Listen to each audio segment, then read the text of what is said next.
What? Dr. Jackson gave me the news of a planet far away.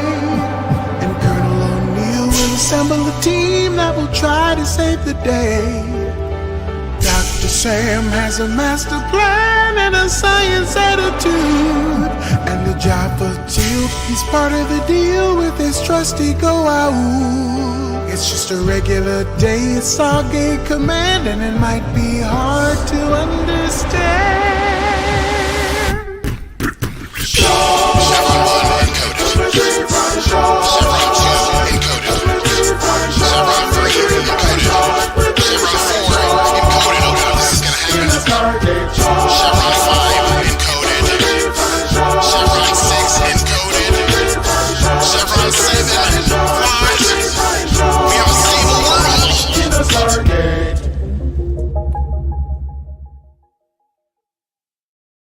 Welcome back, everyone. We are back with another episode. I'm your co-fry, Sarah. I'm your co-fry, Christina. And I'm your co-fry, Wells. Yeah, so we're back. We're being very consistent. 2 weeks in a row, guys. How does it feel? Who are we? God, we won't make it to 3. That's my fault. I'm sorry. No, Or shame. it's all good. Well, we got 2 in, so we're good. Yeah. Stargate. We are here to talk about season 5, episode 2, Ascension. A good one, in my opinion. But before we get into that, let's jump in the fry box. Let's do it. Short, cause we're 3 fries short. Wells, do you have a companion burger for us? Yeah, I'll go ahead and give some some info that we haven't put out fully yet, which is we have officially finished shortlisting all of the stories for our book. So it's getting to a point where it's getting super, super exciting now. Everybody has read all of them. Nice. And yeah, it's, I think I'm getting super, it finally feels like it's actually coming together, which is great. Yeah. Yeah. And aside from that, if anybody is going to Dragon Con, I will have a table right next to badge pickup, probably. Oh, so cool. Come see me there. Prime real estate. Yeah, hopefully if I can get my act together, and we'll have some book pre-orders and the pins and everything, kind of like the same setup at Shore Leave for Dragon Con. So yeah. That was a pretty sweet setup. The little booth you had, like a legit booth. That's sweet. Yeah, built it all around. Yeah. It's like a little hole. You're like, yeah. Would you like to buy something? Yeah. Oh, did you guys hear that? Hold on, sorry. Was that writers yelling in the background at me? Yeah, 1 second. Do you want to say anything about a personal project that you're working on? Oh, do you want me to? Totally. You talking about my book? Is that because I want the next chapter, bitch. Come on. Write that shit. Write it. I'm traveling. I'm trying. Okay. Have we talked about it on the podcast yet? Your book? Yeah, we did. No. I think we did. It was the podcast before the podcast or after the podcast. Somewhere. Yeah, so I'm writing a novel. Well, actually, it's probably going to end up turning into 2 novels because I'm a wordy bitch. A little bit. It's easier to pull yourself back than to pull that out, you know. It's true, but also the content just kind of lends itself to having to be longer. Because it is a queer sapphic time travel love story. So anytime you do time travel, if you want to hit enough eras, then you gotta tell some things. You gotta have a lot of words. So and also I could make it one giant beefy book, but publishers don't really like that. So unless you're Stephen King, put it into a duology. So I'm almost 60,000 words in. So we're getting there. Sarah and Christina have both been reading on it. I'm caught up. I need the next chapter. Also, I'm not caught up yet, but unfortunately heterosexual. Don't let if you're not into sapphic, it's not all about that. It's so interesting. It's so fascinating. The themes are so it really makes you think. We've had long voice memo conversations about like themes that could come up and what could happen. So like don't if you've never read anything like that before, don't let that scare you away, because as a straight, it hasn't affected me at all. So if I Yeah, can and there are some spicy scenes in there. So Yeah. like if you've gotten through those, then yeah, you know. We've had the conversations like, don't use this word, don't use that word. I've been very careful, y'all. As careful They've as I could taken be. it to the council. This is even on the first draft, like, so it'll Yeah. get better even. But yeah. Yeah, no, I'm super excited. I'm hoping to get some work done on it while I'm away, but also working on companion stuff still. But it's just I think it'd be nice to be working from somewhere else and just focus a little more, I think. So yeah. Other than that, we do have another email to read. Mara's We just been do. sending them every week. It's like every time that live stream goes out, Mara's like, "Ooh, let me dust off my my typing I think finger." I'm gonna have to make another little segment bumper that has like just something with corn. Maybe if Lauren or if Aki can just sing something about corn for me, then that would be that segment at this point. Yeah. We do need to do a compilation though, so that people know what we're talking about. Yeah. Does somebody else? I can't read this. Can someone else read it for me, please? Well, unless you've got voices for it. You have voices for this? I feel like you could. I'll read the Apple Intelligence summary that love. Otherwise, that I'm happy to always read it. generate. Yeah, no, Christina, you go ahead and do it. Okay. I don't have voices for it, but this is just okay, Sarah, do we want to do the Apple summary first and then read it? Yeah, let me. I have to generate it again. Jesus Christ, I can't even fucking start. Rhonda from the I Can't Believe Fries Exist podcast invited Christy, Farah, and Well to be guests in an episode about fake history of fries. The episode will include a sing-along to the Squash Noodle song and require guests to wear Squash Noodle merch. Rhonda corrected a typo in the song lyrics. I love the AI notes. Okay, so there is a follow-up email, but I'm gonna read the original to it and then we'll do the correction. And I will obviously not be singing for you all when it gets to that part, but I will do it as poetry. We need to do We'll one it of that those way. AI generated songs that I've been seeing on TikTok where it like explains how a cast saw works or whatever. Oh my god, we should do that next time. Okay. Oh god. Okay. I need you to be on my podcast ASAY as soon as yesterday. Some form of greeting. Yes, good to see you too. My name is Rhonda from the I Can't Believe Fries Exist podcast. I know you're flabbergasted and starstruck for reviving an email from me, but do be calm. I need you to attend my next podcast as guest. I know you would be prefect for the episode. I haven't watched your podcast at all, but I know you take French fries very seriously.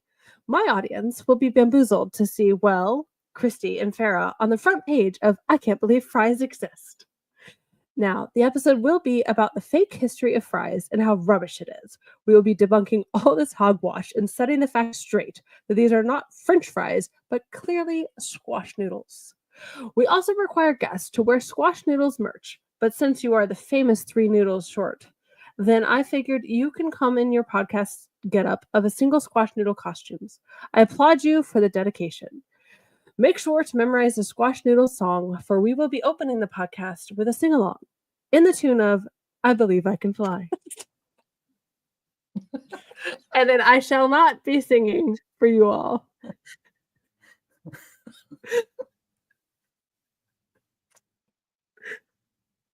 Mara's gonna be disappointed. She expected a rendition. I can't off the cuff. I'll practice, Mara, for you and send you it in a voice memo. How about that? I gotta do it to the. I gotta do it even into the rhythm. Okay. I feel like I'm not gonna do it justice because I missed the part that was supposed to be to the tune of a song. So sorry, everybody. But it says, I used to think that fries existed and life was nothing but an awful song. But now I know the meaning of truth. I'm leaning in on the everlasting arms. If I can see it, then you can too. If I just believe it, there's nothing to it. I believe in squash noodles. I believe that fries are fake. I think about it every night and day. Spread my noodles and fly away. I believe in squash. I see me running through that squash field. I believe in squash noodles. I believe in squash noodles. I believe it. Okay, Mara, I owe you a rendition. I will practice for you and only you. See you yesterday for the show. P.S.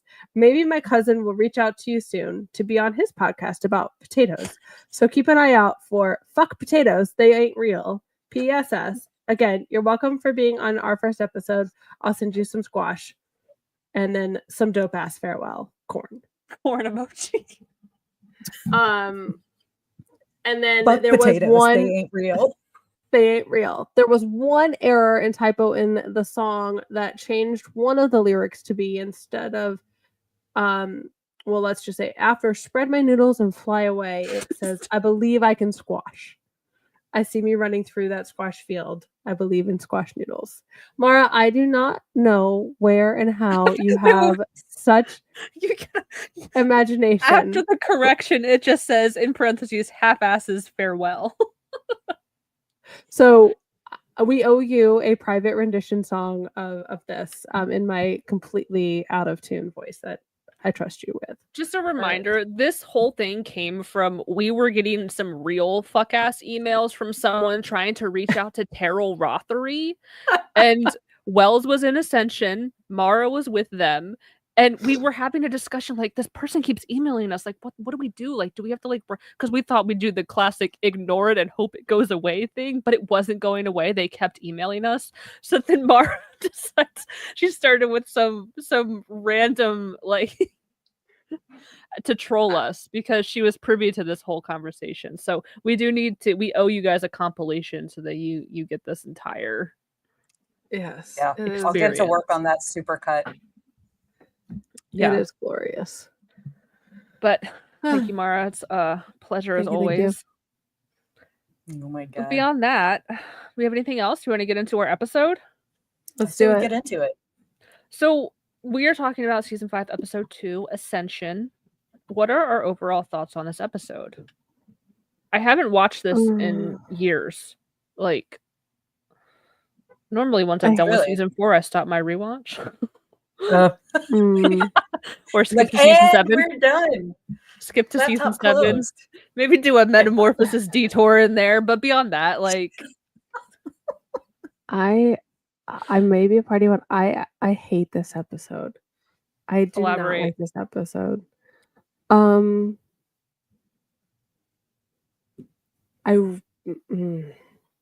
Which part?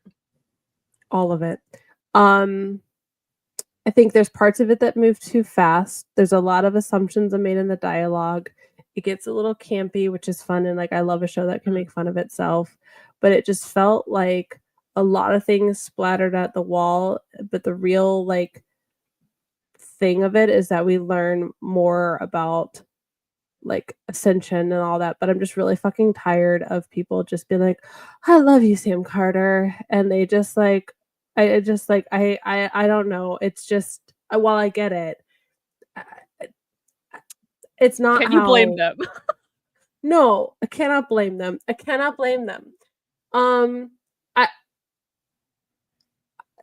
It does a whole lot of nothing for me. A whole lot of just like nobody gets to like be in their element of like showcasing what they're really good at. Everyone just kind of is like blasé. Like nobody's like, I don't know.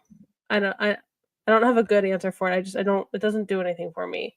I also don't like romantic-y episodes or like love story episodes, and I feel like it just was weird. It's weird for me. Fair enough. No. I'll never begrudge someone for being a hater. Yeah. You better not. Never. Wells?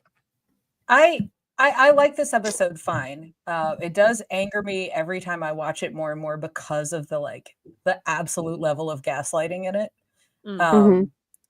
But I watched it this morning and I did decide, I think that like, I hear a lot of people talk about Orlin being creepy. And Mhm. I didn't feel that.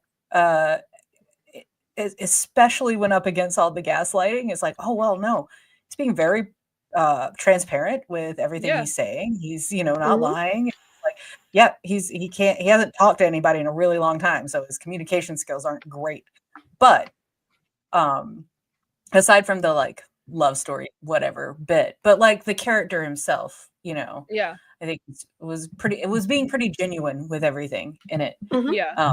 It was the gaslighting part that really bothers me, but I also find it fascinating.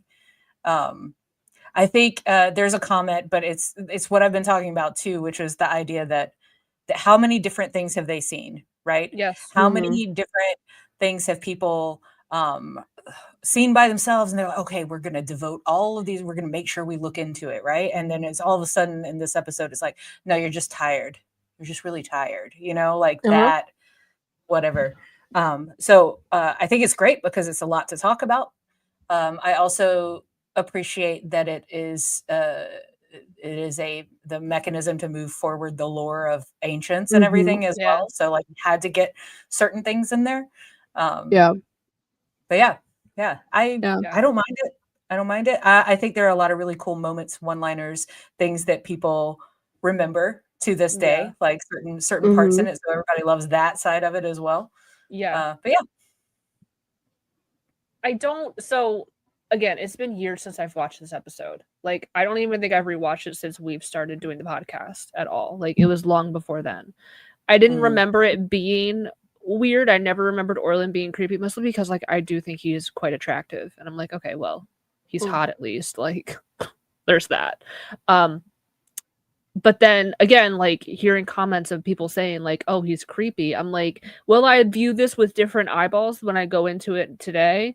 And no, like I didn't think besides putting the hotness aside, like besides that, like I'm very much on the same page as you are, Wells, where like I didn't think he just didn't know how to human. He's gonna be awkward because he's been this like Mhm. non-corporeal ghost person like for hundreds of Not years. able So to like communicate with anybody else. Yeah, even the yeah. way he stands, which do you have those pictures? I sent Wells some I screenshots to do. load.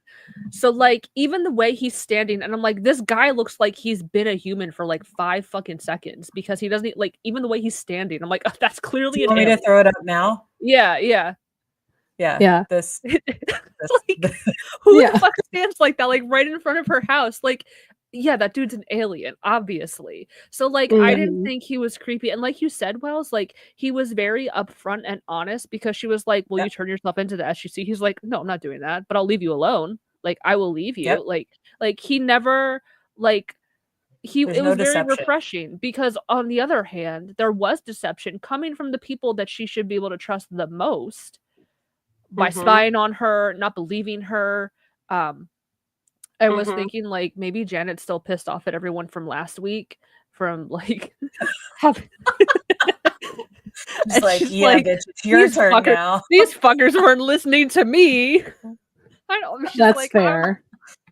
Yeah, but no, like I yeah. don't think she would honestly like but I agree. Like of all the Yeah. things, like they're on an alien planet and that's the best that they could come up with. Like, oh, you just took a nap, I guess. Like, I don't know. Yep. It was just very shitty of everyone involved.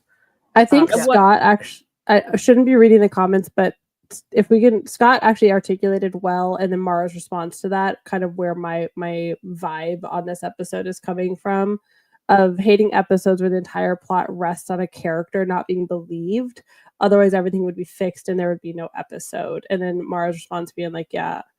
Oh wait, somehow I got it. No, it's Ellie. Sorry, responding saying it feels weak, like it could have done 2 more passes in script.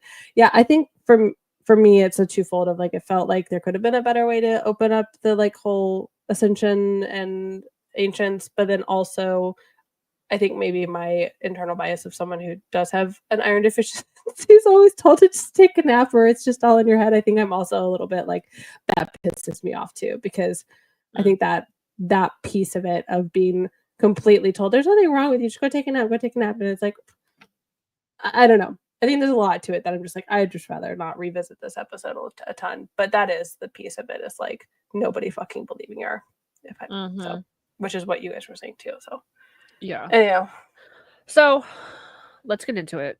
Yeah. Then we'll see what else crops up as we go. So our episode opens on a planet of ruins. It appears the civilization lost a battle like a long time ago, and there are no survivors or descendants. It's completely uninhabited. Daniel is having trouble deciphering a language on the particular ruin, and it's different from all the others. And it appears to have been there much longer. He suggests carbon dating. This is like the whole shtick of this scene is like Jack is like, how long is this going to take? Probably. He's like, I want to get out of here. I'm bored. This is boring. Insert snarky Daniel joke. He's like days, weeks, months, but I can work through my lunch break, I guess. Like, Jack is trying to like rush some things along that are going to take a lot longer than he wants them to. So then Jack and Teal go off and find Sam. She's in another part of the structure examining a large piece of technology that's pretty advanced. And when Jack asks how long it's going to take, she has to emphasize it's very advanced. This is going to take a while. So Jack and Teal leave her to it, and they go off to explore the rest of the city. Once he is gone, she crouches down by a smaller device and removes a panel revealing crystals. She moves over to the larger device and starts to examine it when a wind suddenly blows through the cavern. Something is watching her from above, and when she looks, she doesn't see anything. She goes back to studying the device, and the alien swoops in on her. Daniel goes in to check on Sam and sees that she is lying on the ground unconscious. Opening credits. So we are back at the SGC. What are thoughts, Wells? Did you have any thoughts? I thought you were going to say something. No. That's just our opening. Okay. So we're back at the SGC, and Sam is explaining to Frasier what happened. She wonders if she could have touched something that caused her to pass out, but there are no contact burns on her hands. Janet posits that she could have blacked out from fatigue. First of all, a very limited Earth perspective, like just because there's no trace of anything on her hands, there's no burns, that doesn't mean anything. Like, it could she could have got Zats leave no burn marks, and yet that they kill people, they cause people to fall unconscious. So it just start again. I think Janet's still pissed off. Anyway, there's some dialogue between Janet and Carter. Do you guys want to read that? Yeah, sure. Come on, Janet. I was a little tired, but your pre-mission blood work test did show slight anemia. You gave me clearance to go. And I'm starting to question that judgment. There's nothing wrong with me. Okay, at least consider what you've been through the last few years. You've had a Toker symbiote die in your brain, your memory has been stamped, and your entire consciousness has been transferred out of your body and into a computer, and then back again. And that is just for starters. Eventually, it has to take its toll. Are we done? Yes. And then she gets off the bed. Frasier says, make sure you come back if you start speaking in an alien language. I'm sure I'll have no choice. Frasier lists off all of these things, and it's like, and most of those things happened last season, girl. Like, this was very recent. Like, you know what I mean? Like, yeah. Because Beneath the Surface and Entity were both season 4. Jolinar is a little throwback to season 2, but it's like, damn, girl, this is all last season. So cut to the briefing room. O'Neill and Daniel are reporting to Hammond, while another man, Colonel Reynolds, sits in on their discussion. The structure this they is were first studying... time for Reynolds, right? Is this the first Colonel Reynolds appearance? Yeah. Does he come they back made a big point to like spray his name over that laptop, you know, like. Oh, well, so he'll be coming back. I don't remember. Oh yeah, he comes back a lot. Is he like a major Yeah. Antagonist, kind of? No, he's not an antagonist. He's just a major, like, other personnel sort of that they keep using. He keeps coming back. So the structure they were studying dates back 400 years, but the civilization appears to go back 3,000 years. And it may indicate the society developed in relative isolation and was later influenced by something that suddenly led to a leap in more advanced technology, possibly the Stargate. So they discover the Stargate. Oh my God, all the worlds, technology, knowledge, we'll learn. So it's likely they either discovered it or figured it out how to use it just prior to building this device, and these events led to the cataclysm, which ended their society. He points out the Goa'uld like to wipe out cultures that threaten them technologically. Like if someone's up and coming, they're like, we gotta squash this immediately. So maybe them advancing made themselves a target. Hammond chimes in. He's like, hey, do we know what this technology is or what it does? When Sam enters and takes a seat, she tells them it's extremely advanced and the power core is missing. It reminded me of all things, Hammond asking this. Do we all know the movie Van Helsing with what's his face? Hugh Jackman. Remember the little monk guy where he's like, oh, I have this and it's like a thing. And Hugh Jackman is like, well, what is it for? And the guy's like, well, I don't know what it's for, but I know what it does. Like there was that interesting distinction. He's like, it does this, but I don't know what it's for. It just reminded me of like when Hammond asked that, he's like, what does it do? Like, what is it for? So Carter does say that the power core is missing, but she wasn't able to determine much else before. And then Jack is like, before you dozed off. And I'm like, bitch, this is not time or place. Time and place. This is a briefing room. No time for jokies about this right now. And this is where Colonel Reynolds comes in. He was transferred from Area 51 and will be leading SG-16 during the long-term analysis of this planet. So we do have some dialogue. It's Carter, O'Neill, Hammond, and that's it. Okay. I can take Hammy. All right. Take Hammy. Yep. Oh, well, as I was saying, I believe that an Aquita generator could be modified to interface with the... Carter 16 is on the case.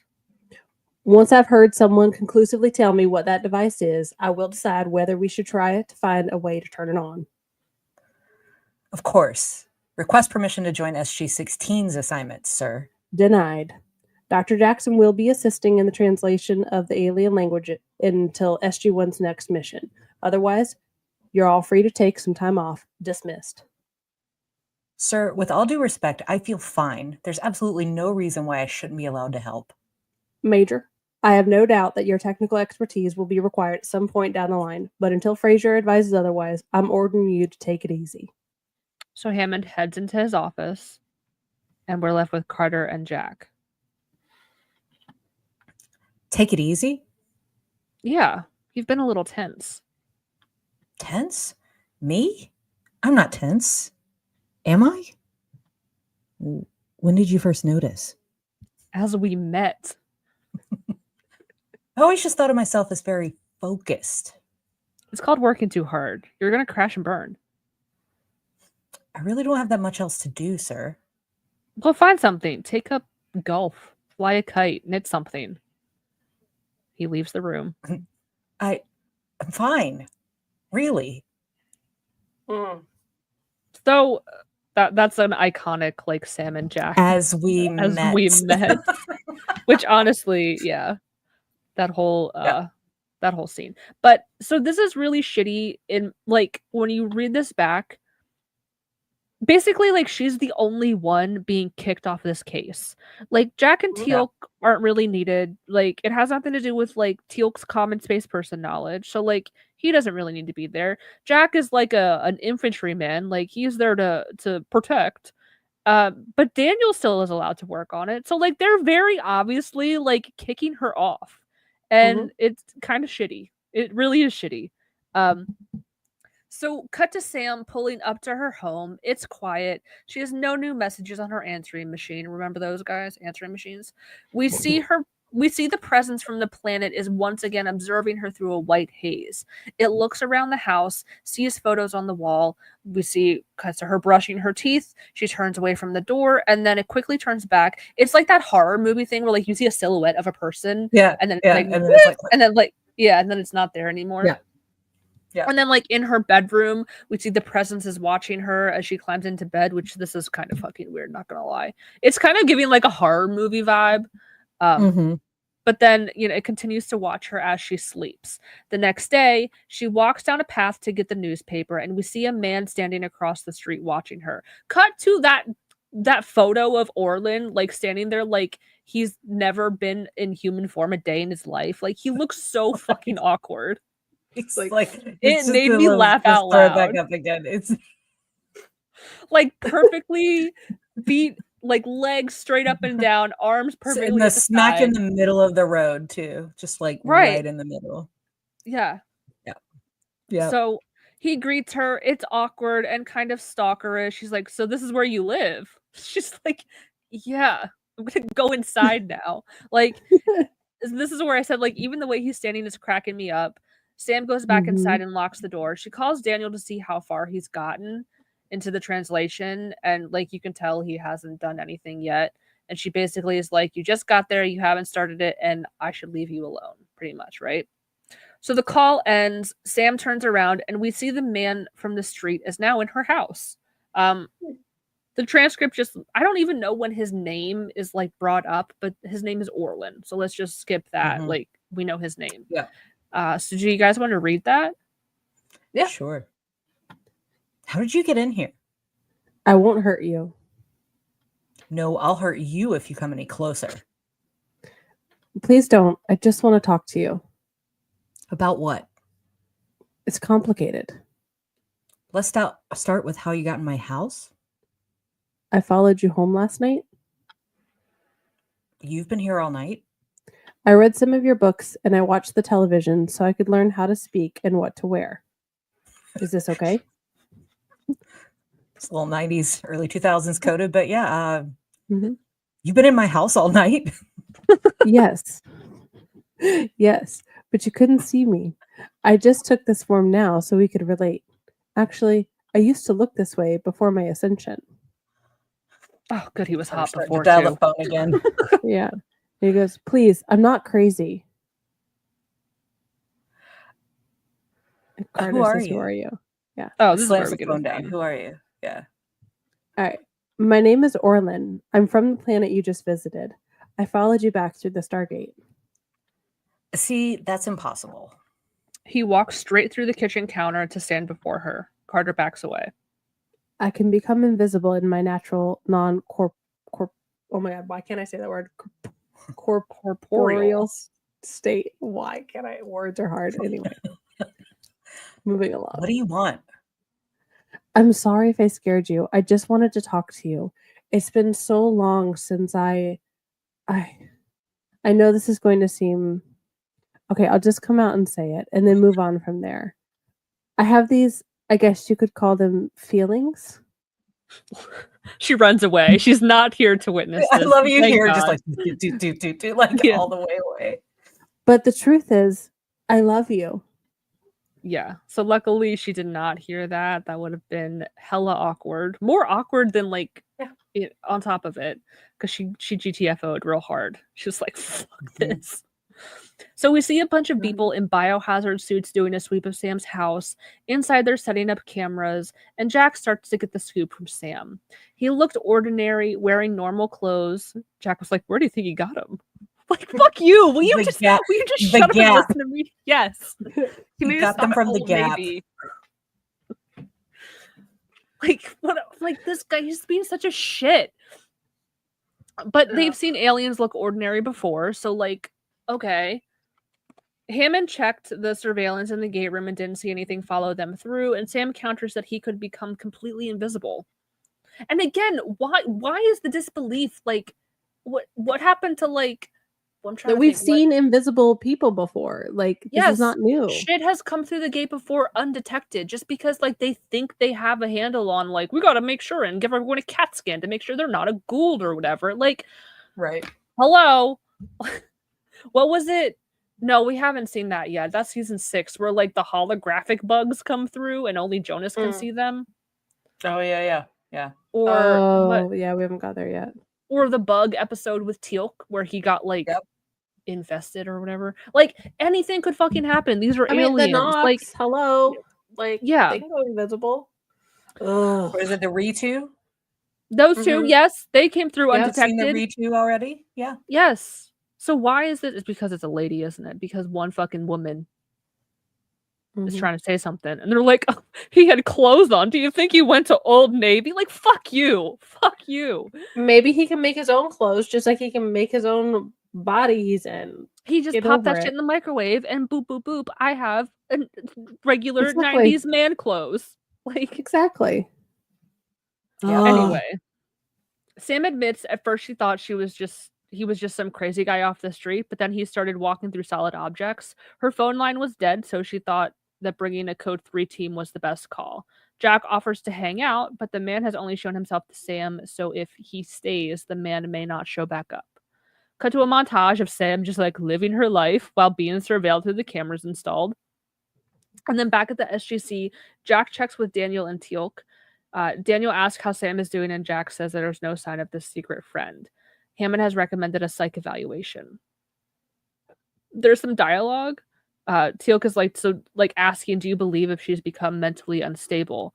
And Jack says no more than the rest of us. And he's asking how they're doing with the translation and figuring out what this planet was about. It turns out the thing on 636 is a weapon, a big honkin' space gun. I think Jack said that in a briefing earlier. The people of 636 were developing along a similar technological timeline to Earth. They had just discovered their Stargate when what they called the threat from the skies came, the Gould. This is what they kind of figured happened. Yet somehow they suddenly managed to build themselves an incredibly advanced weapon to defend themselves. And Jack is like, okay, well, it obviously didn't work because the place is a wreck. But it did. The monuments outside the device tell the story of how they destroyed the threat from the skies, and the men who built the weapon were heroes, which would explain why the Gould didn't take the weapon. So if the Gould didn't get them, what happened to the planet and why was it destroyed? Cut back to Sam's house. She turns on a light, and the man, Orlin, is sitting in her living room, and she's pissed. She's like, God damn it. They, of course, the Code 3 team just removed all of the surveillance stuff from her house. But he understands why she had to report him. Of course, he waited until they removed the cameras to come back, and she tells him that she just came back from a psychological evaluation, that they think she is crazy. Orlin tells her that there was some time that he... Oh my god, what did I say? Orlin tells her there was some times on Valona, 636, that planet, where he thought he was losing his mind. He was there for hundreds of years by himself. He goes on to tell her that his kind are capable of a level of communication that shares innermost essence, like telepathy. Reading somebody's mind is an invasion of privacy. It's not about specific thoughts or memories. It's sort of an exchange of spirit. Which, okay, if it's an invasion of privacy, why did you invade her privacy on the planet? Where's the consent here? Question mark. So, yep. This is what he did when Sam passed out, but he did learn that she's a good person. Her heart is pure, and that the inside of her spirit is as beautiful as she is on the outside.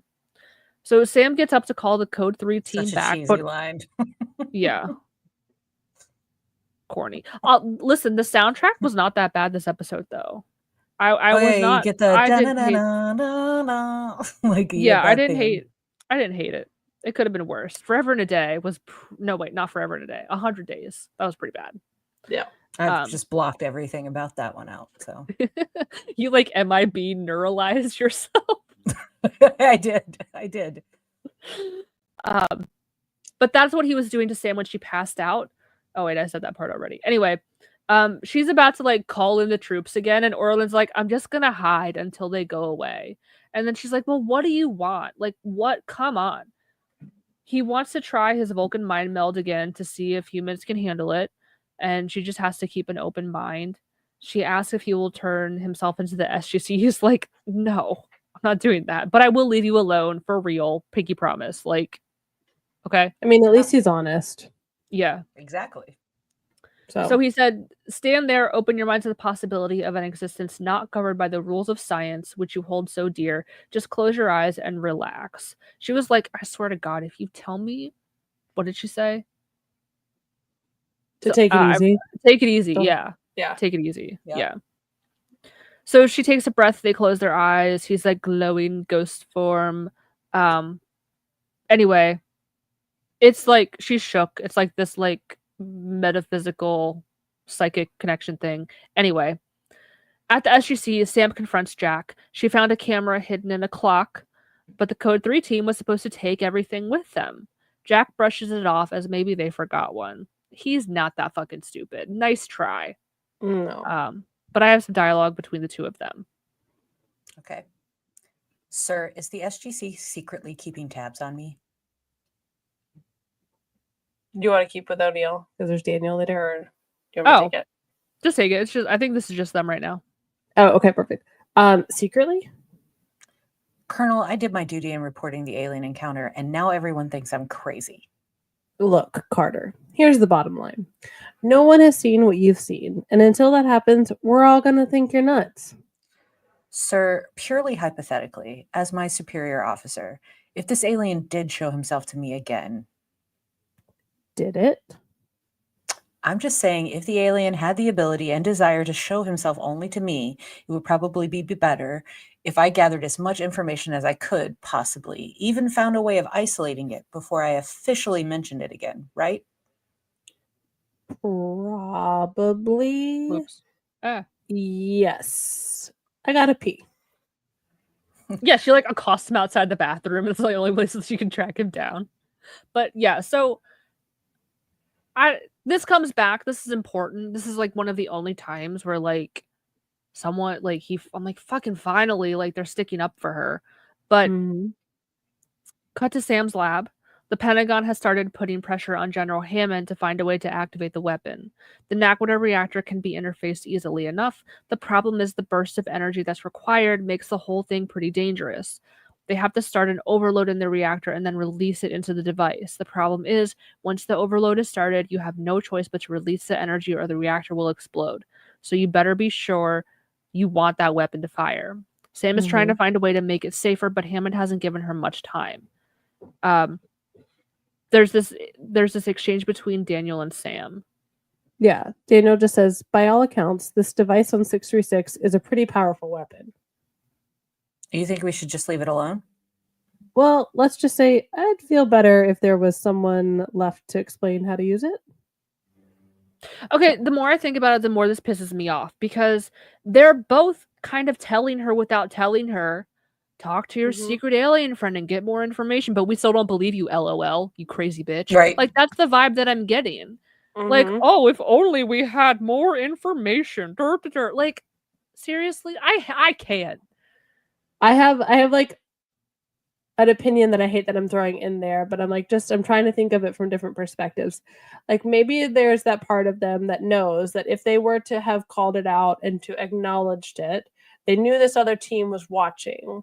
I wonder and worry, maybe they were thinking, let's keep it on the DL, try to nudge her, because if we admit it, then it might escalate something and this other team might swoop in and like take more control, and maybe this is a way for us to like, I don't know, not make it happen. Couldn't they have told her though? Like, okay, not if she's being surveilled. Like maybe it's like this. Maybe they're tapped. I don't know. I'm like, I hate that I'm giving this own perspective because it's counter to like how I feel about it. But it's a possibility. Like maybe they're like, oh, we can't say that we know. They could. I don't know. I feel like they could have slipped her something. Like I don't know. 100% weren't like that at the beginning. That's fair. No. Yeah. It's frustrating because like they're kind of like hinting at like, get more information, girl, but we're gonna stick with the party line that you're crazy. I'm popping this up now. Go against because it does directly to you, Christina. Yeah, would it have killed him to give her a wink?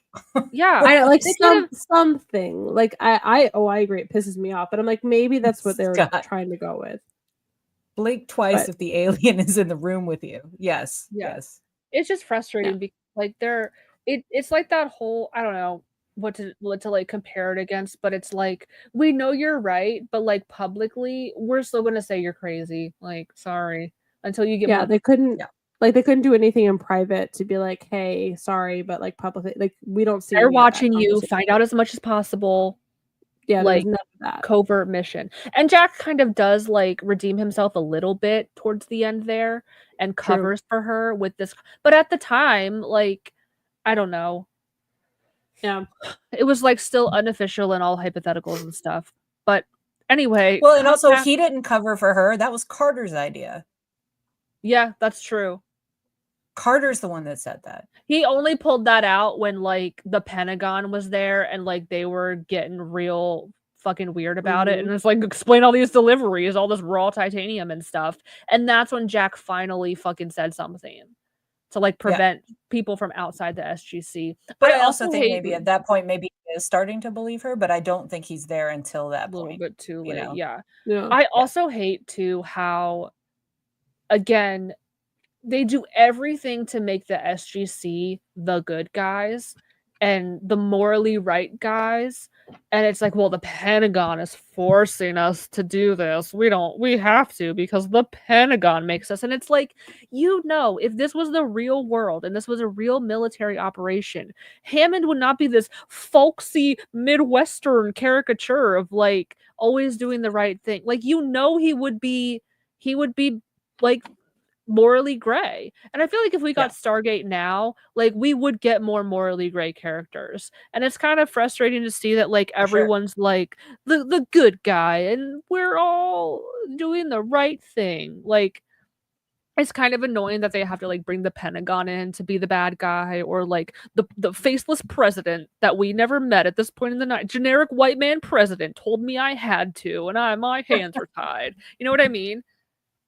So that kind of annoyed me too, seeing this. And this is the only episode that we get that I recall where Hammond was like actually kind of being a dick was Spirits. That's the only one I remember where he was like, fuck those people. Let's get that trinium or whatever it is. Right. So I kind of hate that. I don't know. It's frustrating. Anyway, cut back to Sam's house. She arrives home, and we get some dialogue between her and Orlin. You guys want to read that? Oh, yeah. Wait, where am I? Where are we? Oh, come back to Sam's house. Mm-hmm. You got it? Yeah. You there? Okay. Yeah. You're late. What do you mean? You said you'd be home an hour ago. I was worried. Hey, this is not a relationship we have going here. I don't even know what it is. You still could have called. What are you talking about? You couldn't even answer the phone if I did. Maybe I could have. She looks around and sees the table set with candles and flowers. Oh. I thought. And she touches his shoulder. He goes, surprise. How? Things have been going well between us, right? There's no us, Orlin. I don't see how there ever could be. That was just because we used to live on on different planes of existence. Used to? It's possible for my kind to take human form. Actually, retake human form, considering this is the way we started. So this is an important plot. This is an important plot knowledge thing that comes up later. So much, yes. As it is, it's an important thing for us to know. It's a good loophole. I do think it's funny. He's like, "Why didn't you call? Where have you been?" Like a parent. Like, I was worried. Yeah. It's past your curfew. Where have you been? So the doorbell rings, and it's Jack and Teal'c. She tells Orlin to hide, but he can't now because he tells him to disappear. Yeah. Like she shoves him in a closet or something, or like another room in her house where she can slide the door closed. And it is Jack and Teal'c. They brought pizza and a movie, Star Wars. Teal'c has seen it 9 times. Jack says 9 times. If Teal'c likes it, it's got to be good. And Sam's like, you've never seen Star Wars? And he's like, well, you know me and sci-fi. Come on, we never hang out. So he realizes that Sam is trying to shake them off. And he realized that she has company, a date. Perhaps this is so awkward. Come on. So he gives her the pizza and they leave. Can we let's get a Teal'c fit check for a second here? We need to look at this. This is pretty glorious. Yep, I'm on it. There we go. The hat is doing nothing for his forehead tattoo. You can still see that shit. In defense, it does when they're walking to the truck. It's down and you can't see it. Okay. But okay. In this moment, you can definitely see it. What a look! Honestly, though, that's gonna draw more attention to him unless they're in a very specific town. Yeah, like the ascot. Yeah, and ascot. Yeah, and then the flames on the. Yeah. I just imagine them being in wardrobe, being like, "What a ridiculous thing can we just prank the entire cast with? What are we gonna do?" I could see them just hamming that up, and not planning that. Yeah, that is ridiculous. Let's be anybody wearing that would draw attention, but also a 6 foot plus tall black man with a smoky eye wearing that get up, People are gonna look at him more, and then there's gonna be more of a chance that they're gonna see his forehead. Like, come on. Like, Jack is wearing a beanie. It's right. The answer is right there in front of them, and yet that's the getup that they choose. Although I do like maybe that was the gag though. Maybe that was actually the gag though. Like maybe I do like to think though maybe Teal'ca's exploring like Earth fashion. yeah. And like I just get a like picture of him and Jack like going to like a thrift store and like picking out some outfits, and Jack's like, "That's really what you want to go with?" He's like, "Yes, O'Neill, this will be sufficient." And like that's just the style that he wants to go with. Nobody's gonna stop. Yeah. Yep. He's like, "Okay then.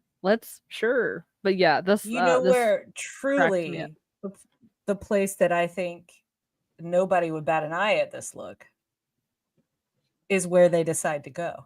Yeah, exactly. I mean, truly. Yeah. I think everybody would have just rolled with that there specifically. Yeah. So as they walk away from Sam's house, they're figuring out what they want to do with their PTO. Jack's like, "So what now?" And Teal'c says, "I read of a place where humans do battle in a ring of jello."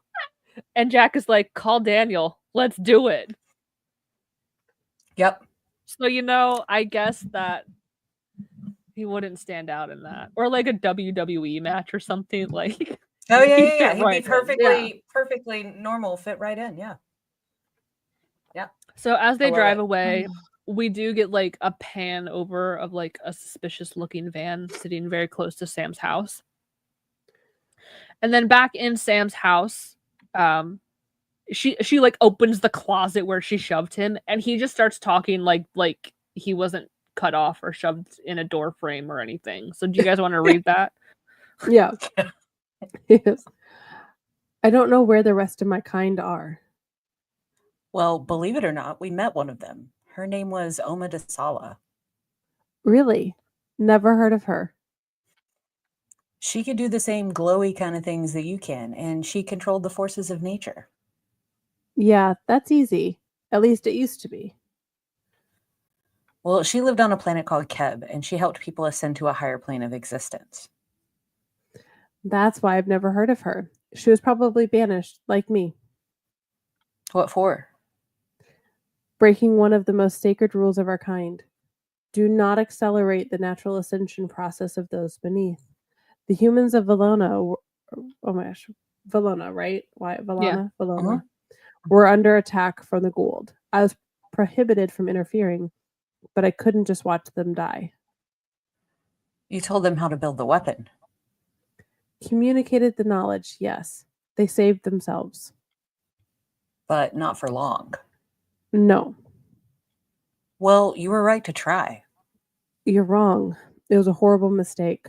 Shortly after they used the weapon to defend themselves, they started to plan the conquest of other planets using the technology that I gave them." Bitches. So what happened? "The others." The others of your kind destroyed the planet? Well, they interfered too. Isn't that breaking their own rule? "As a collective, they decided it was necessary to prevent a disaster that I was responsible for. I was forced to live on Valona after that as my punishment." You couldn't have known. "That's why the rule exists." So what now? "I'm human, mortal, like you. I can never go back to the way I was without the others." Why would you do this? "I did it as much for myself as for you." Cut to two men inside the van. They're monitoring Sam and Orlin inside the house. And then we hear Orlin through the listening device. "If nothing develops between us, I'll accept it. I just couldn't go on any other way. I just had to know." So this is another thing where it's like, okay, he's being honest. He's like, "Listen, if nothing happens, like, I'm cool with that. But like, I had to shoot my shot, Understandable." Yeah, I guess.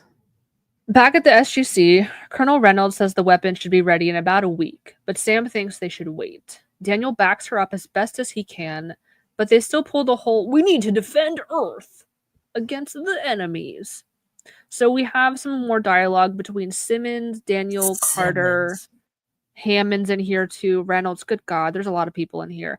I'll grab Simmons and Reynolds. Okay. I can. Christina do Daniel Hammond, and then Wells get Carter. Yeah, Carter's kind of throughout. Yeah. That makes sense. So Simmons says, "Need I remind you, Dr. Jackson, of the dangers that we're trying to defend the Earth against?"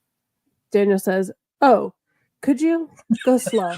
I had to include that. He's such a bitch. It's just so good. I love bratty sassy Daniel. This is. I know we hate him, but I love this side too. General, I believe that using the device caused an atmospheric weather anomaly big enough to destroy the civilization on 636. You do. That wasn't in your report. Hammond says, "Do you have any evidence, Major?" Not exactly, but I think that we need to perform a proper forensic environmental analysis. Reynolds says, "We're going to, after the first test firing of the weapon, which is when we'll be able to gather the most accurate information." Not if you're dead. There's nothing to show that. And then Hammond says, "Major, you have 2 weeks to bring in any relevant evidence. If you can present a good reason to stop the test, I will." Dismissed. Simmons says, "General, need I remind you that ultimately the decision rests with the Pentagon?" "Colonel, there's a red phone in my office that only takes calls from one man. The last time I checked, he's the boss of your boss. Or do I need to remind you?" Pulling out the whole red phone card. Mm-hmm. Hammy ain't having it. So with Simmons, you gotta. Yeah, Mhm. he's a colonel, but he's in civilian clothes. So is he just working for the Pentagon? Yeah, Like, his what's the office is at the deal? Pentagon. Okay.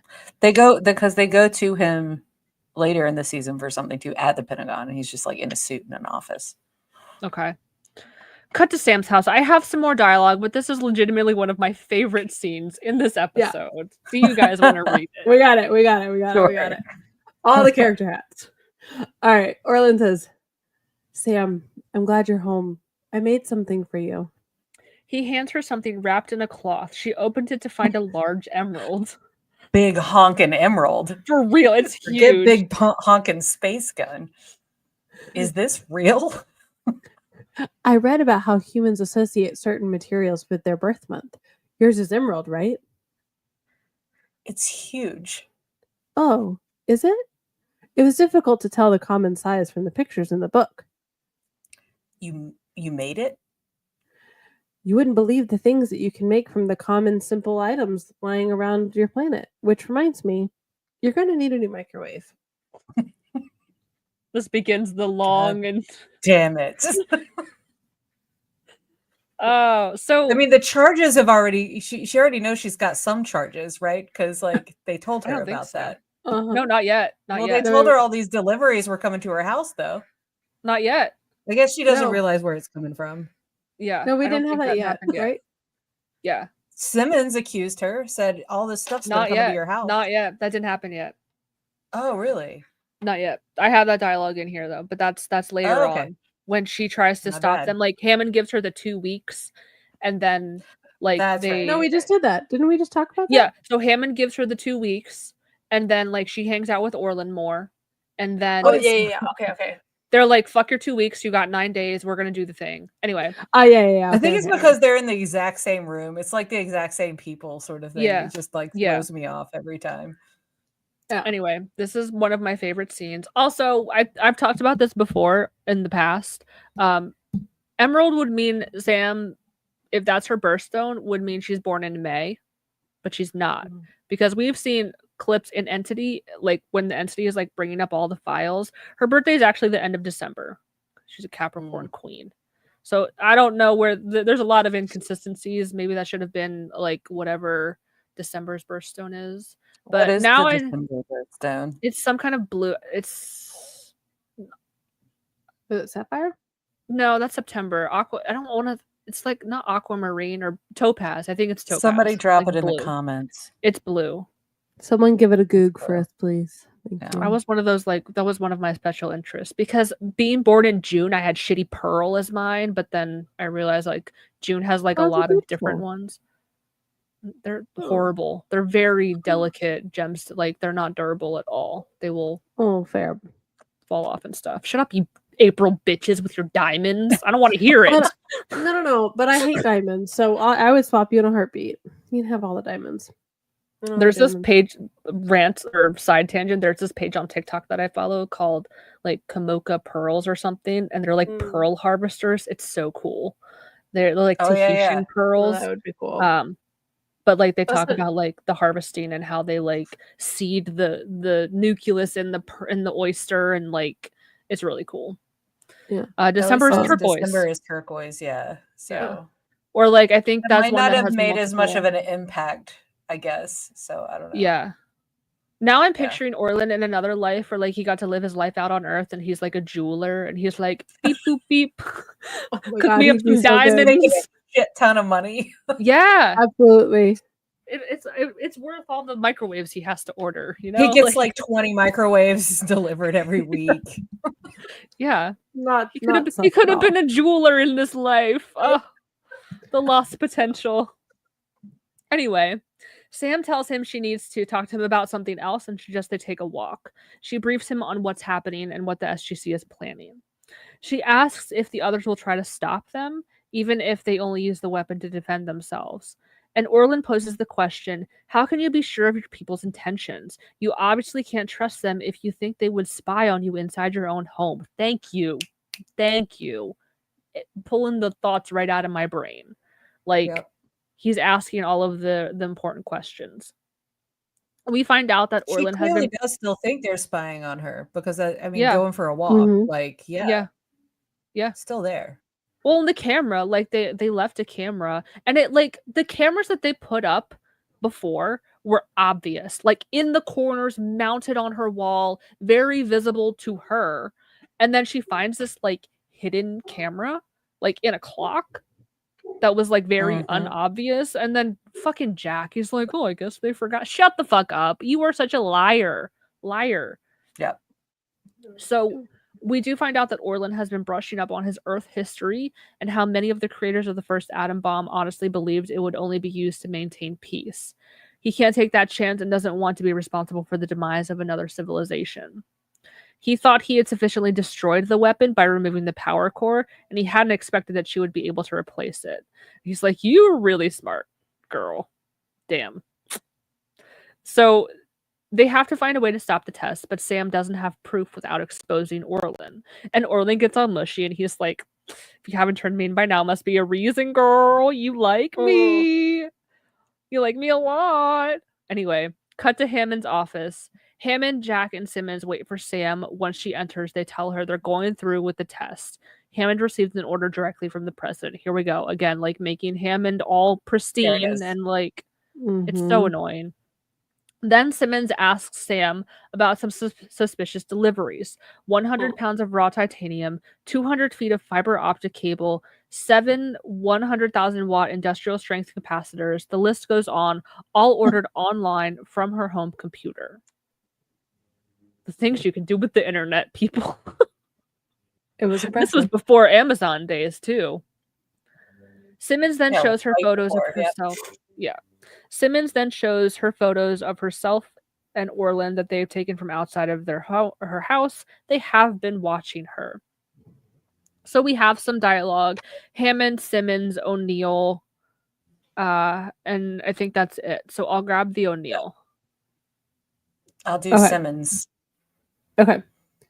So Hammond says, not us, the Pentagon. Sorry. Not us, the Pentagon. I'm sorry, Major. I've expressed my anger and disappointment to the resident regarding to the president. I was like to the president regarding the investigation of one of my officers without my knowledge. We have tapes of your conversation with the alien. At least we know that there is one for sure now. Would you like to tell us what's going on, Major? She doesn't have to tell you squat. Major Carter was working with the approval of her superior officer. She told me he was there. I authorized her to collect as much information as possible. I'm not here to lay blame, Colonel. I'm here as a courtesy. As we speak, a team of special forces are surrounding your house, and on my command, they're going to go in and take that alien into custody. So this is Jack's like one redeeming moment where he's like he vouches for Sam and is like, she told me, I told her what to do. So like at least she won't get like court-martialed or in trouble that way. Cut back to Sam's house. It's surrounded by special forces. They're calling for him to surrender, but he's ignoring. He's like, I'm fucking busy in here. Go away. Building a Stargate. So Jack proposes they let Sam go in and talk to him. He's worth more to them alive. So like let Sam draw him out. She goes in to find him messing with the fuse box. He knows they're outside trying to bring him into custody. When she tells him she didn't turn him in, he believes her. Thank God. Like he believes her at least. He's like, no, I trust you. I know you didn't do that. He leads her to the basement and says he didn't think that they let him go back to Valona through the Stargate, so he built one. Kind of. It won't dial multiple addresses and will only create a wormhole once and probably burn out. So then this is where she's like, so you ordered all of these materials online? He said, mostly. Sorry, but you're going to have a pretty big credit card bill this month. Oh, and you're going to need a new toaster.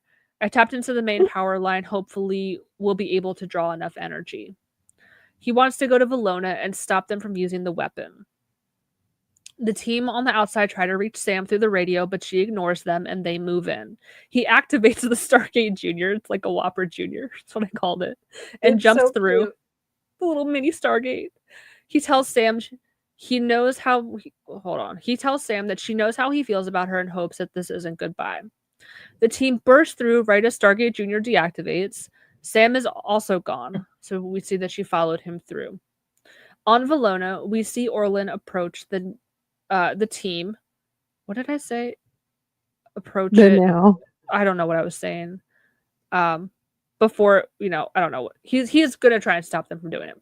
He dives forward and Reynolds opens fire, but he manages to disconnect the cables to the device, and a shower of sparks. The device begins to lose.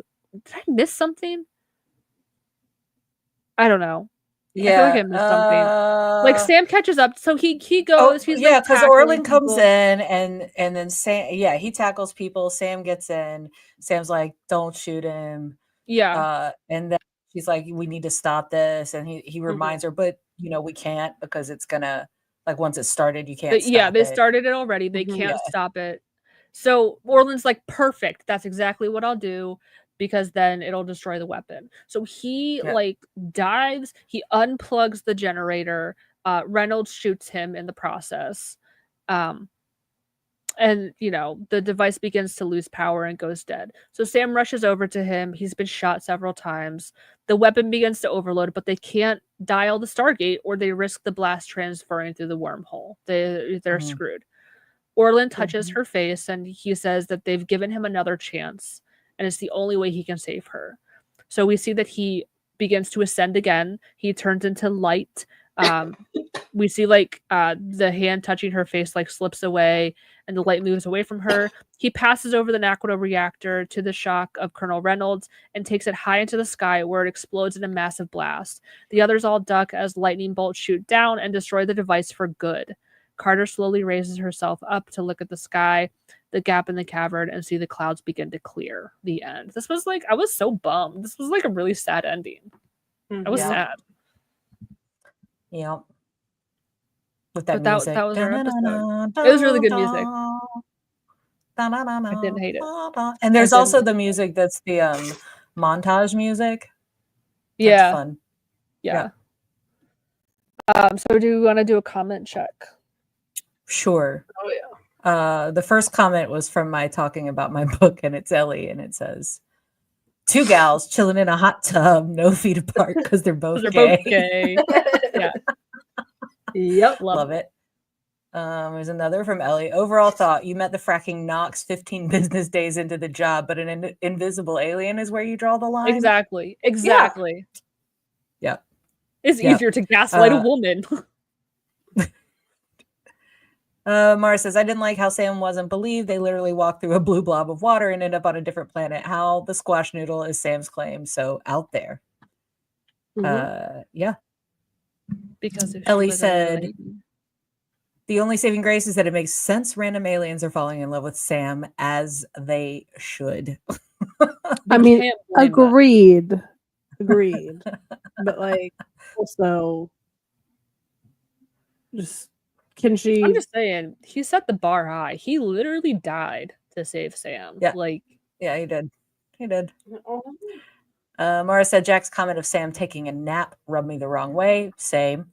Like, bitch, how many weird alien side effects have y'all gone through with stuff? in the middle of a briefing too, unprofesh. Yeah. Yeah. I hated that. This next one is when Janet was talking about all the things that have happened to Sam. So Ellie says, Janet listing all the reasons they should believe Sam instead of gaslight her. Nice. Mhm. Exactly. Joanna has an interesting comment about the whole like mind meld thing. Love this scene. One of my absolute favorites in Stargate. Sometimes I think that if humans could do this, maybe the world would be a better place. But in parentheses, with consent, of course. Yeah. Yes. But understanding different perspectives. And then I think Sarah, you were trying to Yes. star this one, so I did it for you. Mr. Black Ops in East Germany in 1982 absolutely knows how many cameras were in that house. Don't try and play Yes. dumb with me, Jack. Like, he tries to play dumb. I know you're smarter than that, you liar. You're not going to get me. There it is. Yeah. So, themes and discussions. So, obviously, we have, like, the medical gaslighting that Sam is getting from Janet, which is like, damn, girl on girl crime. That sucks. Like, you'd think... I'm telling you, Janet was still pissed off last week because they wouldn't listen to her about Teal'c. That's no way to act, girl. Unacceptable. No. And we all know, like, it feels like I'm just like beating a dead horse here when we say it, but like, women and AFAB people in the medical field are just not believed, especially women of color. Black women face a higher mortality rate in pregnancy than anyone else. It is horrifying. It is atrocious. Like, I know of people in my life who like have put off going to the dentist because like they just hate the dentist because of horrible experiences they've had, or just like, I don't know, it's just so frustrating that like nobody takes it seriously, nobody believes you. It's your fucking lady hormones, I guess. Go take some birth control about it, whatever. Like, I don't know. There's a book that I've started reading called Invisible Women, and it talks about exactly this. A lot of it in the medical field, how tests, like drug trial tests and just medical research, is done on male lab mice and mostly men, because the hormones of the females make it more complicated. So like, we don't want to like get complicated with those messy hormones, but then like, what do you expect is going to happen when you test it on women humans, like, who have hormones? It's just frustrating. The other thing that sticks with me is cars. Cars are built with male crash test dummies, or they're tested with the male crash test dummies that are met to male specifications. So height especially plays a role, which is why there are more fatalities for women in car crashes, because cars were literally built around men being the default. Yep. So like, where seatbelts hit you on your body, like, and how they come up on you. Seatbelts hit me in my neck, and every time I drive, I'm like, well, if there's something happens, well, I'm just fucked. Decapitated. Point, you know? Yeah. Or like, I mean, now I will say that they make it adjustable so you can lower it more. Still but still doesn't change that much. Yeah. No. Yeah. Still. And then like, for you, I feel like all of like 5 foot nothing. That's like nothing. It's still, airbag deployment, you know, like stuff like that. And then even like, back to the medical explanations though, but like, heart attacks in women manifest much differently than men. They have jaw pain, neck pain, back pain. It's not the standard like clutching my chest, pain in my left arm traveling up, like. And then again, like, you think you go into the ER thinking you're, I don't know, like, my jaw hurts. Do I have an abscess tooth? No, you're fine. Go home. And then they're having a fucking heart attack. Well, like, first of all, we're getting a show from Tux in the background. We've been having a complete cat battle back here. So for anyone to rewatch it, Tux has been pissed and now doing a show. No, he's good. Okay. But yes, on the medical thing, Sarah, this is like, I'm going to keep my like stuff to the end about it. But it's so infuriating because I remember when I was pregnant, And we've talked about this a lot, so I'm not going to like revisit and rehash all this stuff. You guys know my story.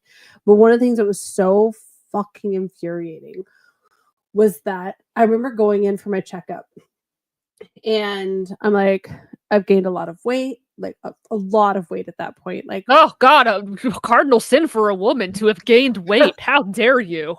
well, but How here's the dare thing. you? Like, so, I mean, I was 5 months pregnant and had probably gained like 70 pounds, like to an alarming rate. We're like, what's happening here? Like, this is not normal. And I'm like, I don't feel good. Like, things aren't right. Like, I've Eclampsia. got That's my first thought. Eclampsia. well, yeah. Well, that's what I had. And so, like, but like, I'm going in and I'm telling them as things are going on, like, I'm starting to not feel good. Like, things started to like be symptomatic probably 2 or 3 weeks ahead of when the bottom fell out. And I remember this is the one thing that I will forever be like, it takes a lot for me to say this, grateful to a certain other person that was a part of the experience of bringing a child to this world. But he told the doctor to look up from the clipboard and actually look at me, because eventually, as I kept going in and being like, I don't feel good, things are not right. You're supposed to do the like urine test thing and fill the buck up, and like that, like there was, and he's like, can you look up off your clipboard, please, and look at her, and actually look at her. Something is not right. And like, had he not done that, I would have been dismissed and gone home, and I would have died in my sleep. I would have died. I was done. Like, but they immediately looked at me, gave me like, said, don't go far. We're gonna run some tests. And then they called for an ambulance. And then I had Ryder the next day. And the doctor's like, you were on like God's time. Like that. So had he not done that, but again, they're just like, they're just like, oh, they told me just go walk more, go eat better. And I'm like, you're not looking at my medical history. Like, I am active, I'm doing all this. So you're not looking at what's wrong. And then the response is, oh, well, I don't know. And it would have been missed. And then learning after the fact that, because we get caught up after it's all been done. And they're like, oh, well, sorry, we don't have like a ton of research into it, but like, it's something that's been around from the biblical times, but we just don't have enough studies into it. I'm like, it makes me want to fucking burst into flames. And they're like, but what we can tell you is that it's most likely caused by the father, because we have tested the sperm on those that are impacted. I'm like, so you've studied the men, but not the women, which, okay, great. Now we've learned all these things about how it's them and it's not, it's all this stuff. I'm like, great. So you still can't tell me what's wrong. And then the like decade of issues after that ultimately led to, we were talking earlier about the iron deficiencies and these things that ultimately led to me having to have a hysterectomy, because I'm like, if you can't tell me what's wrong, this just like medical gaslighting out the wazoo for a decade. Then we're done. I'm done. I just don't want it anymore. Just take it away so I don't have to deal with it. And that is a horrific response to have to go through. If you're like, they don't care. They don't have enough. And so their solution is fine. We'll just remove it. They wonder why women aren't fucking clamoring to have children. The birth rates decline. I wonder fucking why. I wonder why. You're not really inspiring me to want to, whip out the old baby maker and dust off the old uterus and give her a try. You know what I mean? Like, why would I want to? That sounds Their horrible. advice was to keep my legs closed and just not have another if I wanted to stay alive. They're like, if you just don't want to die, like, just don't do this again. I'm like, that's and like you said, there's studies for all of the men. I just read somewhere that like there's finally like a male birth control that came out with no side effects. Yeah. But how all of the methods that women have, it's like they have the most horrific side effects. And again, like especially in the medical community, like we are just treated as like smaller, weaker men. They don't take into account any of the hormones that we have that make us different. That men run on a 24-hour cycle hormonally, women run on a 28-day cycle. Like it's just so frustrating. It is. And like all that to be said, like obviously this is not like saying like we just need like the equal, like whatever efforts have been put into like studying men and what's going on with men, just let's just double that effort and give it to us too. Like just let us have the same equal. Like don't stop, but just also invest in what we need. Or and look Wells at it through like a female lens for once instead of just Yeah. looking at it through as like men as the default. And that's the thing is like Yeah, men have wild. always been viewed as the default for like all of fucking human history. And Yeah. I just wonder, it makes me so fucking sad of like how many women have died because they were dismissed for their symptoms or Yeah. because of faulty equipment, like not faulty equipment, but like cars that are built to accommodate men. Like it Yeah. just it makes you really wonder.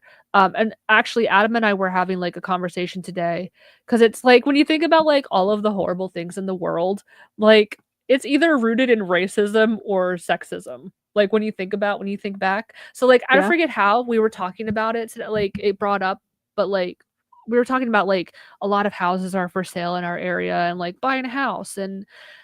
and like we talked about HOAs and he's like, I don't know why anyone would want to live in an HOA. And I'm like, you know what? It's Mm-mm. probably rooted in racism. I'm like, I bet it goes back to like being really fucking racist. And I look it up 1,000,000%. HOAs Mhm. are rooted in racism and trying to keep certain people out of the neighborhood and whatnot. And now it's not, but like, Mhm. The original piece of it. Like, I'm not yeah, anti HOA. We can go a whole separate conversation. I'm not anti that, but like you gotta really look at like what it is that they're like the bylaws are because they're vastly different depending on what yeah. community you're in. So like it is definitely a do your homework into what the like statutes are. But oh yeah, the whole real estate industry and the racism. There's so much to it. It still And happens then to this day though. Like Mhm. it's frustrating too when you talk about this stuff and people dismiss it with like, well, that's illegal now. That doesn't happen. Just because it's illegal doesn't mean it doesn't still fucking happen. well, There's there's so even much that's sorry, go ahead. Sorry. but like even people's unconscious biases that they have that they don't even know, where it's like they look at the name of an applicant, oh, last name is blah blah blah. They don't sound like they would fit in this neighborhood, you know, whatever, like that kind of Right. like ingrained racism or whatever. But even just like systemic things that like aren't so obvious about The income barriers that mhm, and like the qualifying pieces and like um yeah, just different people's like financial history or backing and like even you think about like credit building and where some people have had access to like maybe not a lot of credit but they've had access to a lot of funding where like other people have built credit and lived off their credit cards to help build that but they don't have a lot of cash flow and it's just like there's a lot of yeah. systemic things to it. Oh, we're getting you from your phone? But You No, we get me can't hear from you. the phone. Yes. On the okay. phone. Okay, got it. Oh, Got it. But Now we yeah, hear you. can like you hear me?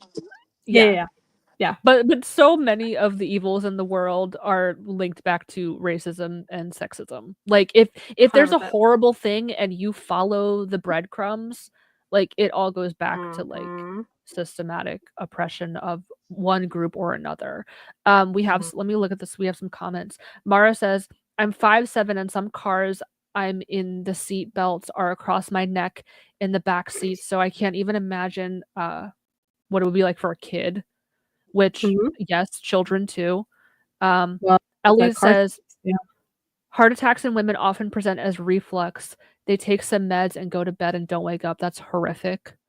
Um, so yeah, and then we have yep, Sarah, and that doesn't even cover the whole slew of things that are technically legal but horribly unethical. Yes, yes, it makes me want to light myself on fire when people, well, that's illegal. Okay, that still fucking happens. Like I can't Mhm. stand that. Like they just find sneakier ways to do illegal things, to discriminate against people, to keep it how they want it. Like that makes me so upset. Mhm. And it's just like such a, I don't know, like a cop out. Um so we had that whole medical gaslighting and not even just medical but like the psychological portion of it too where like they're telling her that like that doesn't happen. Like what are you talking about? Like he's not there. We don't believe you. We're going to think you're crazy until you can prove it. Like Mhm. just that whole aspect of it too. Um Agreed. so here's a question. Wells is trying And we, so we can hard. we can and we can keep it like we can wrap it soon. So I know Yeah, if if we this need is You're good, Wells. We can wrap it up and do some discussion later. There's not much yeah. more. But so here's the question because we have like the whole the prime directive. I may have the internet back. Hold on. Okay. You may have it back. Okay. But the ascended people, what are they called? I don't even know what they're called. The Ascension people, they have their whole prime directive of like where they don't interfere with lower class People know the ancients. people. Yeah, that's what. Yes, thank you. We don't know that they're the ancients yet, though, right? We don't know that that's who they are yet, right? Fair. But that's the ancients. Yeah. Yeah. So, do you think if there ever is a right time to give an advanced technology to a less advanced civilization, and who gets to decide? Like, this is one of those moral quandaries of like, who do we decide to help if we do help? And in this case, like, yeah, it turned out wrong. Because then, once they got rid of the Gould, then they're like, we're gonna fuck up everyone else's shit because we have the firepower now. So it poses that question, and I think I have some more questions down here. The harm of dangerous tech, can it ever outweigh its potential benefits? I don't know. Or the Valona disaster parallels real-world concerns about nuclear weapons, AI, and biotechnology. What lessons from our own world apply here? Like, there's always, I think, and unfortunately, like, I have a really bleak outlook on this shit because no matter how good something could be, I always view it as like, imagine if the worst person in the world got a hold of this, and how would they use it? Anything that can be used for good can be used for evil. Even if it is like advancements in medicine, you have like these evil corporations come in and they like put a fucking paywall up so only certain people get access to it. So even then, like, yes, it's great, it's wonderful, but then our society is like, well, you have to make this much money to be able to qualify for it. Do you think the episode resolved the ethical issues it raised, or did it leave it deliberately open-ended? So we don't really get a follow-up on this because the episode kind of ends pretty early. Orlin dies and the episode ends. But what do you think that conversation looked like? What that follow-up looked like with the SGC? Like, they had every intention of using that weapon. The only reason they didn't is because it got destroyed.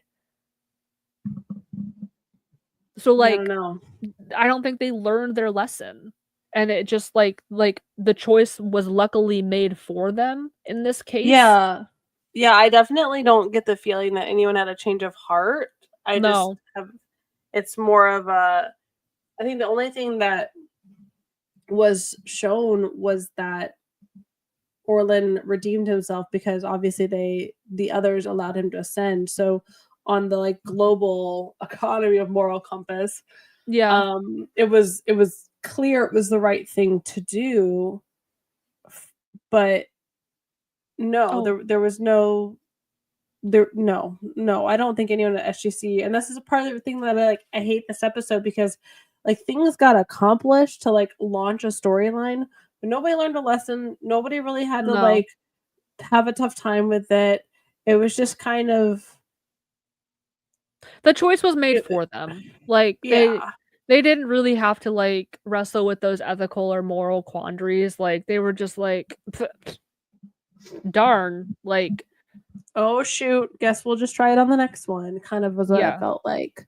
And that's also my frustration with like the SGC being portrayed as like the ultimate good guy. And it's like, oh, it's the Pentagon that wants it, or it's the president that wants it. And like, whoops, like the NID or whoever like secretly took all of the technology that we gathered for good, and then they used it for evil. It wasn't us. We didn't do it.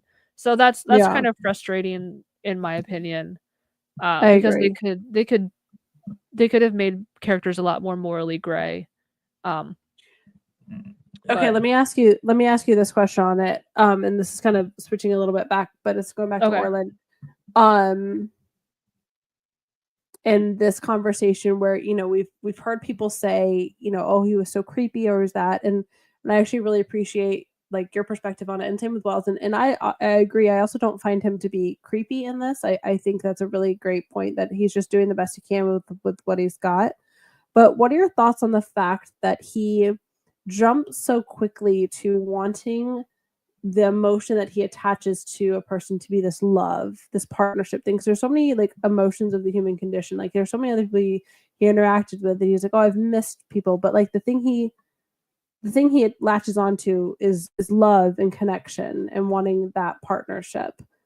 I think it does come out of a place of loneliness for him. He's been alone for like 400 years. So I think it comes out of a desperation for connection. I also do think too, because he's just the more highly evolved being. Like he's more emotionally intelligent. He sees people in a way that nobody else can. He sees Sam in a way that like nobody else can see her.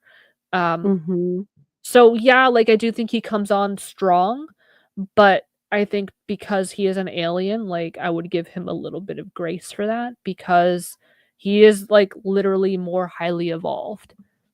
But I mean, I think I agree, and I think part of it's like, well, also if he is so highly evolved, and at the end of it all, it makes me also be like, so love's the most important thing because he's not angry, he's not harming. It's like this like love or this like connection is super important. Like he's held on to that, like it's something that he's pining for. I find it interesting. It's a very optimistic view of like highly evolved sentience. It makes me I know I've talked about this before, but like that one episode of The Last of Us with Bill and Frank. That dynamic of like, because I think about this a lot, because like sometimes I think this whole like protector provider trope is like kind of an alpha male fantasy that gets a little like blown out of proportions. I'm a protector and provider, and like it kind of gets fucking old. But in this case, in the case of like Bill and Frank, and I think I'll get to it in like a roundabout way of getting this back to Stargate. But like he was this like really gruff guy, that was like, you know, he didn't trust anyone or anything, but he saw this person in Frank, and he's like, this person is like this beautiful, loving, kind person, and I want to protect that beautiful gentleness from the world, from the evils of the world. And like I think that takes a very special, like in my mind, that's the true protector. They see something gentle and weak or like maybe delicate. They see this gentleness, they see the beauty in things, and they're like, I want to protect that beauty, and I want to keep it safe, and I will use like my whatever, my alpha broness to keep it safe. Like that to me is a true protector, someone who can see the beauty in things, see the kindness, the gentleness, even if they don't really manifest that in themselves. They see that beauty and they want to protect it from the evils of the world. And I kind of think Orlin is that, like, he sees the beauty in things. He sees the good in things and he wants to protect it, which is what he does with Sam at the, like, he ultimately he saves her by you know, like choosing to ascend again and lose his human form, and you know, he can't be with her because of that. Like it's a painful choice for him to leave, but that's like in my mind, because I was really thinking about like that protector trope, and in my mind the protector is someone who sees and appreciates the beauty in a gentle or like a weak creature. Yeah. Well, it's like, have you seen the meme where it's like, I don't even know if it's a meme, but the concept of like there's people who like see this beautiful flower and they pick the flower because it's so beautiful, they want to take it with them, but like truly loving it is to let it be. Yes. And to come visit it where it's at and you water it there. Like if you love the flower and you want it to grow, then go visit it in the garden or go visit it there. Don't pick it and take it, because then you kill it and then you were like, why? Yes. And then you keep picking more. And I think that's the toxic provider mentality, or the toxic like alpha mentality of like, I want to own this beautiful thing. I want to make it my own and put the bird in a cage instead of admiring the beauty of the bird in the wild. Like exactly. I think that's the toxic mentality of that like protector or whatever, where they want to lock it up and whatever. But yeah. And I think Okay, so I maybe I like this conversation because of Orlin, what he might represent in that space and like showing. So while Yeah. okay, wait. So now maybe let me think about this and we can like it's just coming Okay. back to Stargate stuff. So the thing that I hate about this episode so much is that everyone seems so I know that campy is not the right word for it, but like aloof. Like Daniel's like, meh, whatever. The Teal'c's like, Yeah. yeah, like they're all like, meh, whatever. But maybe this like kind of juxtaposition of them all being so fucking god fucking stupid and written as just these like aloof misogynistic but not really just like kind of gaslighty characters is so intentional, so it helps us really see Orlin in how he is acting and Yeah. compared to Sam, and it's like we need that juxtaposition because if you had Jack acting how Jack normally acts or Daniel, it wouldn't be so clear. It wouldn't be so like, oh, this guy Yeah. is acting so different and so unique. So maybe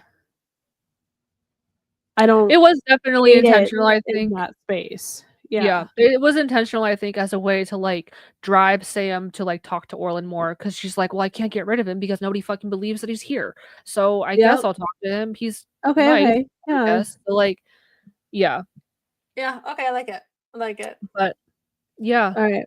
What else we got? that's all. I think that's pretty much it. The whole like, I think like one of the questions, like, how do you think people would have reacted if it was like Jack or Daniel seeing Orlin or Mm, whoever or whatever. It probably would have been if it was Jack or Daniel, it would have been a lady Ascension person and not a man. But mhm. I don't think that would have worked because I think Sam would have believed them and Sam would have listened to them and not just like brushed it off as like I guess you need to take a nap or like start taking up fucking knitting or something. Um Mm. so I think it only Yeah. really works if it's Sam that this is happening to. Let me see what Yeah. else. How does the disbelief reflect real world patterns of women's experiences being dismissed in professional? I mean, we talked about that. Mhm. Could the SGC's skepticism be justified as a necessary precaution in a high security environment, or did it come across as harmful and gaslighting? It's harmful as fuck. Like, why would they not believe her? Like, not believing her would cost them more if it turned out to be a problem because Mhm. like they wasted time like not believing her. So, but yeah, good episode in my opinion. Mhm. In my Yeah. mind, in the alternate reality, Orlin opened a jewelry shop and is microwaving a bunch of, like, gemstones and stuff, and he's got a thriving business. Um, I wish that for him. Christina, Uh, do you wanna close the iris while I figure out how to close us out? I don't know how to do this. oh yeah, Wells. Oh Wells wait, we don't know how to close us.